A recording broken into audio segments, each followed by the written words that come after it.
Who are you without the struggle? Oh my God, who are you if you're no longer avoiding the things that you normally avoid? Like, imagine. My number one thing that feels like such a struggle is expressing myself in a way where I'm not so much concerned about how people are going to receive it.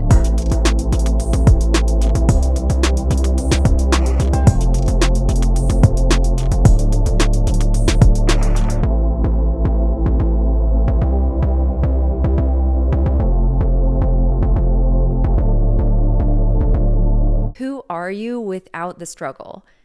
Imagine like the biggest struggle in your mind right now. What's the first thing that comes to mind? Imagine if you could just move through that struggle with ease. It was no longer this like giant barrier. There's no longer this resistance. There's no longer this weight on your shoulders or this monkey on your back. It's just gone. And you're able to move forward with such ease and grace and flow. And this actually reminds me of the times in my life when I've used the phrase, the struggle is real. That phrase used to just roll off my tongue. And I almost used that phrase as much as I like asked people about the weather or talked about the weather and that sort of thing. Like it was almost like this interchangeable thing similar to talking about the weather. And that's sort of crazy when you really think about it, because it's like, holy shit, I've been over, the course of my life, I've said that phrase so many times. And every single time I've said that phrase, I'm just reinforcing to myself that there is struggle. And the struggle is always present. And so I've also been thinking about this through the lens of, is there comfort in struggle, or is struggle a part of my comfort zone? And maybe those are the same questions, but when you phrase it differently, it feels like it hits two different angles. So I've been racking my brain like, with this question of who are you without the struggle, or who am I without the struggle? The thing that comes to my mind, and there's certain examples, recent examples that come to my mind of like, oh my God, these are times in which I moved as if there was no struggle. In similar situations in the past, I would have moved as if there was all this struggle. There was so much resistance. I felt like I was moving through mud. And then there was just small tweaks that I made in order to remove the struggle. And oh my God, I was approaching things with such ease. And then the outcomes were just wonderful. And they ended up being outcomes where like a weight was lifted off my shoulders. So the first case of that for me really was when it comes to therapy. Now, I've been seeing my therapist for like 5 years, and she's only ever canceled on me 3 times. And every single time she's canceled on me, they've all been times where I'm like, nope, I have nothing to talk about. Nothing to speak about, nothing to share, there's nothing to cover, everything in my life is good. Now, that's my outward facing view, when really internally I have a million topics on my mind at any given moment. And so, of course, there was stuff to talk about. I would just have to dig deep or dig into places that I wasn't necessarily used to digging into. So, maybe a month or 2 ago, my therapist cancels our session. And I'm like, oh, that's so interesting, because that day, I remember that morning thinking like, nope, I have nothing to talk about. And when she canceled the session and needed to reschedule, I was like, I think I understand what's happening here, in that, the thing that was so on my mind that day that I didn't want to talk about, I'm like, nope, I have nothing to speak about in therapy. That thing that was on my mind, I'm like, oh my God, I've never spoken to my therapist about this topic. Like, in therapy, I have my go-to categories of things. And, I would imagine any of us who are in therapy have your go-to topics, like your biggest hits, your greatest hits, your most often hit topics. And, so I feel like as I was going through therapy all these years, I almost got myself into this loop of only ever talking about the same categories of things. as my therapist canceled this session, I started thinking to myself, like, you know what? Here I was saying, like, nope, I have nothing to talk about. When in reality, like, there's this one thing, one category of things that is deeply on my mind. And I started asking myself, like, well, why do I feel so much resistance in talking about this category? And why do I feel like I can't bring it up? And this was a topic that I had tried to bring up maybe like 4 years ago, but the vibes were a little bit off, and then I didn't want to bring it up ever again. And so I really started asking myself, like, why do I feel so much resistance in even talking about the thing?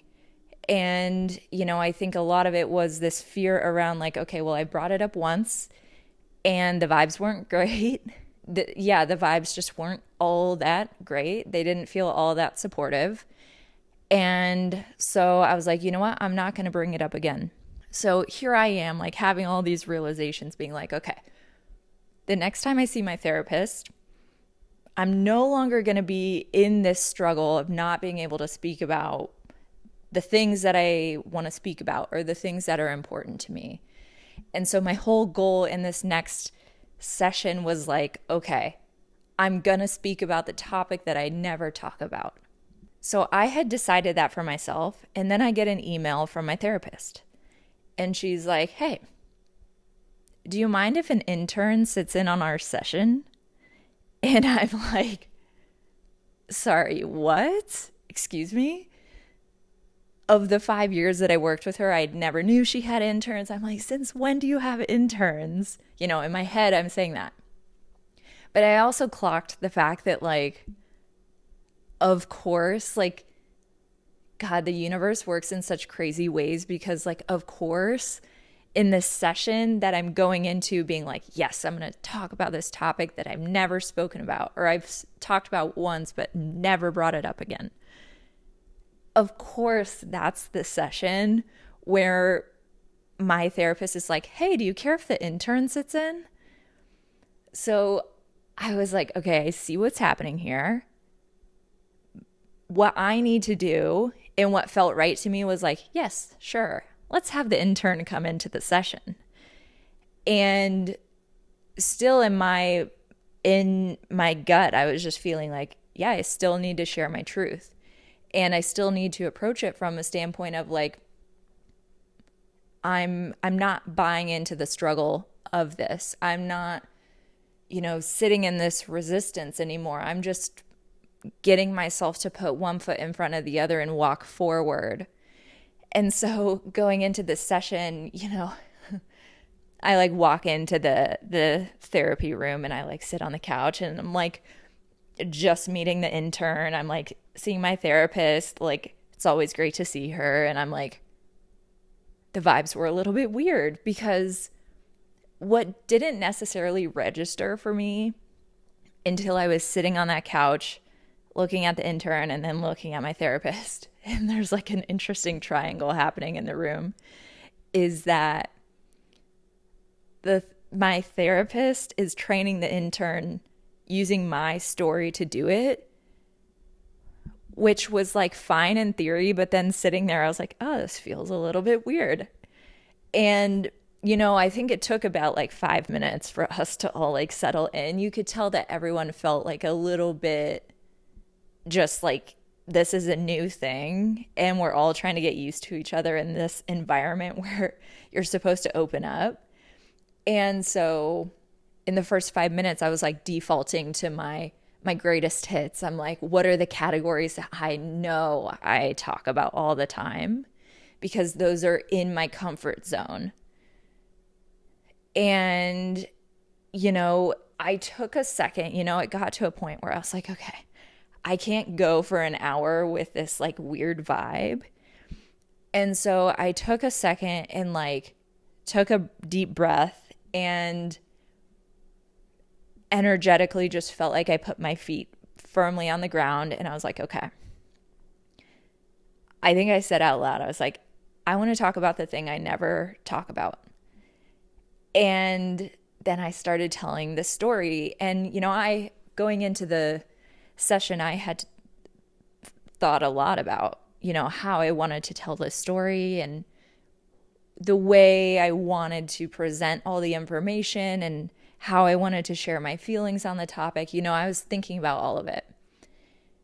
And I had had some practice actually like sharing the story with new people or people that are friends or in my daily life, but like I hadn't told the story to yet.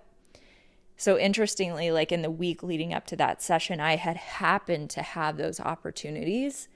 So I felt like I was like in the mindset. I was like locked in. So I'm sitting there on this couch, the intern's staring at me, my therapist is staring at me, and I'm like, in my mind, I'm like, I'm about to take you guys on a ride. And so, it ended up being this like really wonderful like storytelling experience. And I sort of just sunk into enjoying the storytelling of it all and like really prioritizing and focusing on like, let me just share my truth and let me get it out there in a way where I don't feel like there's so much resistance. Like, let me really sink into the storytelling of it and let me sink into the passion behind it and the different like nuances of the story. It's like this journey, and you're probably wondering, okay, what the hell kind of topic were you talking about?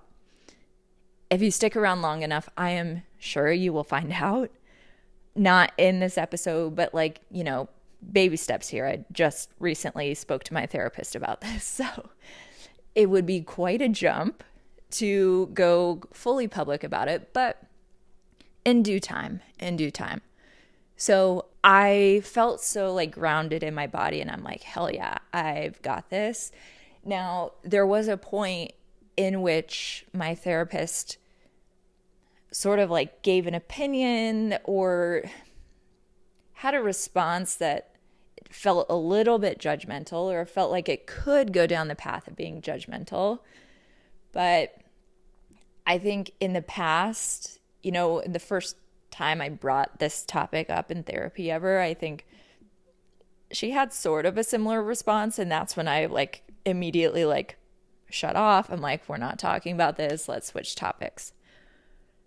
But, in this time, because I was, I had mentally prepared myself for her to have concerns or to have a little bit of judgment around what I was saying. And so I just remember, because I was so focused on like, what's important here is me sharing my truth and me not feeling the struggle in that. And what's not important is really how she perceives it or how she responds to it. Like, what was just important was that I was sharing my truth. And I think for a lot of us, we can get into these situations where it's like we don't feel like we're using our voice, or we aren't saying how we feel because we're worried about how we're going to be perceived. But, as I'm walking through this journey myself, it's like we're really only punishing ourselves, or we're really only limiting ourselves by doing that. So, I was like living this real time thing of just like trying to get my story out there in the room and like have it be received, or just like, they were holding the space for me to share the story. So I wanted to get it out. As she sort of voiced concerns-ish, I was able to sort of like tell the story in a different way and approach it from an angle where it would ease the concern.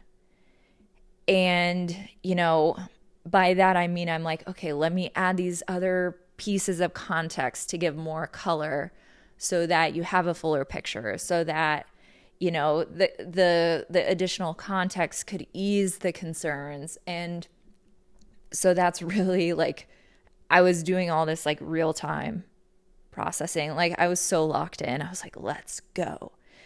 And, it ended up being like such a wonderful experience. And my therapist was like, you never talk about this. And I said to her, I was like, it's so crazy because I think, when I hear this question of Who are you without the struggle? The thing that feels, my number one thing that feels like such a struggle is expressing myself, and expressing myself in a way where I'm not so much concerned about how people are going to receive it. And I think for a lot of people, we sort of face that, but I'm especially facing that. I think that's like actually a part of, that's just like my life path, is to go on this journey. So I remember like leaving that therapy session and being like, oh my God, I feel so much lighter.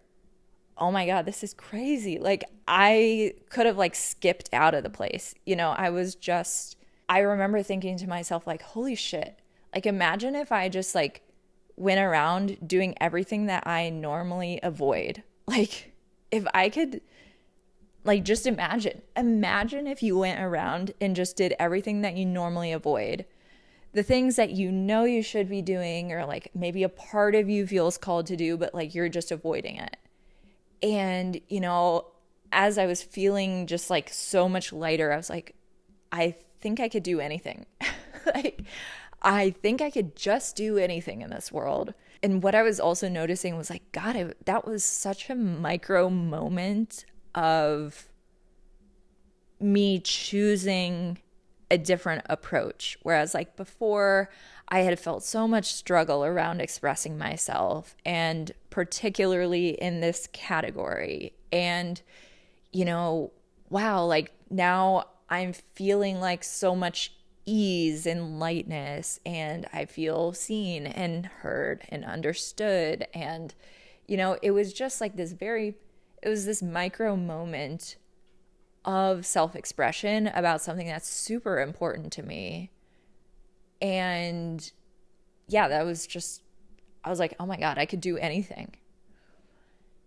So, that's a huge example of like what I've been thinking about when it's like, who are you without the struggle? Oh my God, who are you if you're no longer avoiding the things that you normally avoid? Like, imagine. I'm sure there's something in your mind right now. The thing that's top of mind, you're like, oh God, that's such a struggle. Imagine if it was not a struggle. Like, just imagine. But what it really felt like this situation was asking me to do, it was more so this question of, can you share your truth no matter who you're speaking to? So if it's someone you've known for a while or someone you're literally just meeting, can you still share your truth from a grounded place, and from a place of there's no struggle, there's just flow, the words are coming out of my mouth, like I'm storytelling, I'm like, everything is just flowing. This has also been showing up for me in the sense of like, can you share your truth when it comes to people who have known you forever? So like family members. And there's so many different nuances and layers to the relationships. And, I had a situation, a few days ago where it's like shots were fired in the family group chat. I'm like, my brother and I are kind of, my brother's like firing the shots at me and like, coming at me for something he's like very triggered about, and it's triggering me. So we're both triggered. And to the point where I'm like, these text messages are coming in. I'm like, Friday afternoon, I'm trying to get work done. I'm like muting the texts. I'm like, I can't look at that. Not right now. It has to be a later thing. I know I'm not going to respond with the best response right now. Like, I'm just going to add fuel to the fire if I say anything. And so, what I did was I was like, okay, I have to mute this. And I go to yoga. I'm like, I can't focus on that. I need to go to yoga. I need to ground myself because my anxiety was just like through the roof. I'm like so triggered. I'm frustrated. I'm anxious. Like, so I go to yoga. I'm like, the entire yoga class, I'm like, holy shit, I'm not like present in this class. My mind is elsewhere. And, my mind was just like simmering on this thing that I felt so triggered about. And, I'm the whole yoga class, I'm like, I don't know what to do. Like, I just want to like add fuel to the fire. But I knew that, adding fuel to the fire would only like perpetuate the struggle or the resistance or the frustration of it all. And it wasn't until the last pose in yoga where I was like, oh my God, I know exactly what I'm going to do. I'm going to text him individually and say, if you want to unpack this, call me. Because I knew that, yes, we were both triggered. It was about a topic that's been around for years, and there was a much deeper root to it. I mean, we're both triggered not because of the surface level thing that was happening. We were arguing about phones, and the trigger was actually a much deeper trigger or a much deeper reason why we were both triggered, and we both had different reasons why. And I knew that, it was like all coming to me in this last pose in yoga of like, we just need to hear each other out. And what if we had a really nice, calm conversation, and a conversation where both of us could be heard and share our truths and express ourselves. And so, I threw an olive branch out there with this text message of, hey, if you want to unpack this, call me. I wasn't sure if he would take me up on the offer, but I was like, you know what? I'm just going to offer it.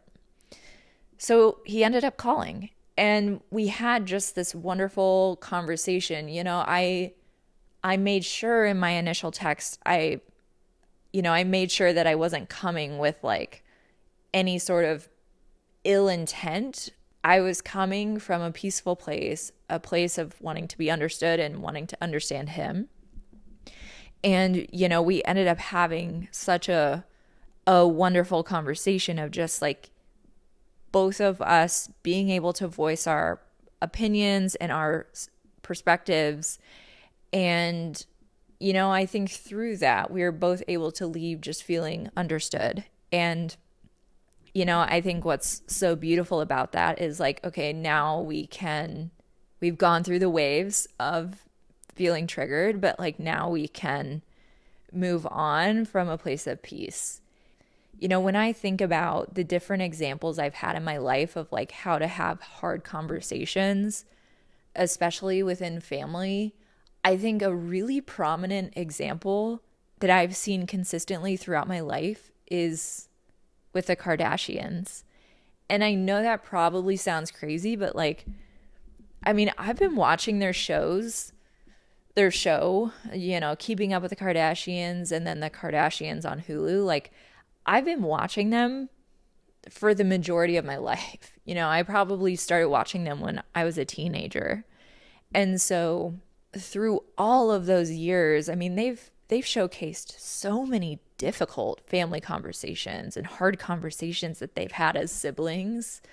And, as parents and siblings, there's just so many different layers to their hard conversations. And so I feel like over the years, I've had a front row seat into what works, what doesn't work. And I think I was also just feeling so inspired by like the most recent episode of the Kardashians when Kendall and Kylie go over to Khloe's house and talk to her about Lamar.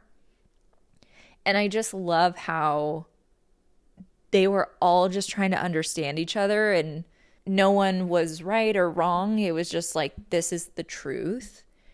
And because it's the truth, we can all, come from a place of acceptance and like wanting to be supportive and move forward. And so I think that was something that was like really inspiring me, at least subconsciously, in even thinking about like, okay, how do I want to approach navigating through this super triggering situation and get to the other side and move through it from just a place of ease and not like there was struggle. I was proud of both of us for how it was handled.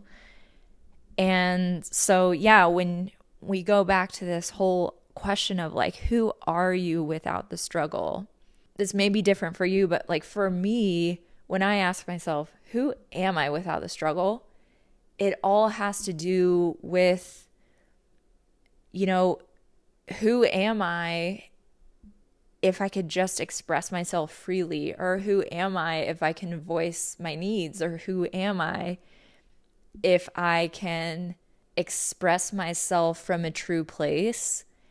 And the more I can clock different situations in my life where I have this opportunity to step forward in ease and not coming from a place of struggle, the easier it's becoming. And actually, like, the more I'm able to identify these types of situations where it's like, ooh, that's an opportunity where I can move from a place of ease and diffuse the struggle, or like picture the struggle just like shattering. It's like a mask that's just shattering, or a glass, a glass mirror that's just shattering or something. The more I can clock those situations, I'm finding myself getting really good at those. And so it's feeling like, I can think of other situations in my mind right now too, of like where the same theme is showing up. And so if you're sitting here and you're thinking, oh my God, there's this one struggle that's so top of mind for me, like it's so front and center, I can't stop thinking about it, I'm facing it every single place I look, I would just encourage you to think about like, okay, how can you take like one micro, small situation and respond from a different place? How can you take an approach that is opposite to the one that you've taken in the past? So in the case where you've approached things with struggle, how can you approach things from a place of ease and a place of just feeling like you have both feet on the ground and you're moving forward just in this space of like, yeah, I got this. It's a place of like authenticity and deservingness at the end of the day. So I so encourage you to kind of think about these examples for you. Like, what are your struggles? What are you struggling with? What would happen if you take those struggles away? What's the response that you can replace it with? Like, how can you replace it with ease, for example? And then how can you start to take action and actually carry out, what those ideas and thoughts are? And I think the more evidence you build up for yourself in that, of like, oh yeah, I approached this situation without struggle. I approached this situation without struggle. I think the more you can remove struggle throughout your life, your life as an individual. Yes, in the collective, there's a hell of a lot of struggle. There's new struggles being created every day at a level that is pretty unfathomable. But, I think the best we can do is think about our lives on an individual level and figure out for us in our particular situation, like, how can we reduce the struggle? So I hope this has been helpful. Thank you so much for joining this week. I'll see you next week. Bye.